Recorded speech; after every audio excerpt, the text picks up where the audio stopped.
Hey there. I've been thinking for a while about starting a series on how to develop one style, some suggestions and ideas based on explanation of my own personal style, because many people feel when they're in the process or they're deciding whether or not to buy a kilt and the related accessories about how much expense is involved initially, and I want to show how one can build a wardrobe without spending lots of money or unnecessarily spending lots of money and produce a look which is absolutely unique. Because, as I've said elsewhere, part of this is an exponent of culture and family, but a larger part of this is an exponent of your personal style. We want people to say, hey, look, that guy's wearing a kilt, but we want them to stop dead in their tracks and go, that guy's tasty. So, in this episode, hose. I've typically, for most of my time, I've been wearing the same colors of hose, the Lovett green, the Lovett blue, black, and stuff like that. But I recently got some hose from the House of Shivio, and I'll post the link at the end or in my comments. And I decided, because we're not necessarily trying to match colors, we're looking to complement.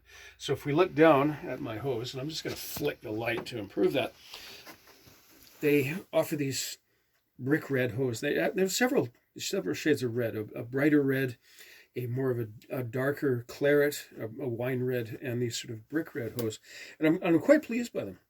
They're not terribly expensive, like £17. And as is not unusual with machine-made, mass-produced hose like this, they are rather long for my stumpy little legs. So for someone who's got longer shins, not a problem. For me, I had to, as you can see, this is kind of an unsettling image. Comes a bit high, so I've folded it as a soldier folds his sleeves. And you'll also notice that I've had a bit of fun with garter knots. Originally, of course, it was the tail of a long piece of this cloth tied to hold up the hose and hanging down.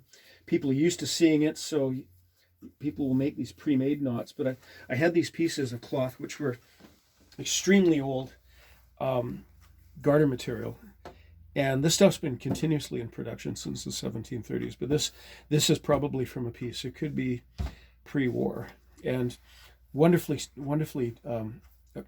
frayed and everything at the end. So I just for a goof, I put on a set of adjustable garters, which you can buy, and just laid them out like that.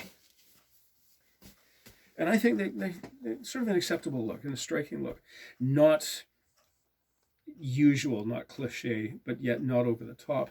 The second set of hose that I got from them were these diced hose in a dark rifle green and maroon, which again complement the kilt very well. And these, a little more expensive, I think they're about £100, fit perfectly. And although I was a bit dismayed when I opened the wrapper and I saw that the seams between the blocks of color were a little bit obvious, they disappear when you're wearing the thing. So I'm very, very pleased with those.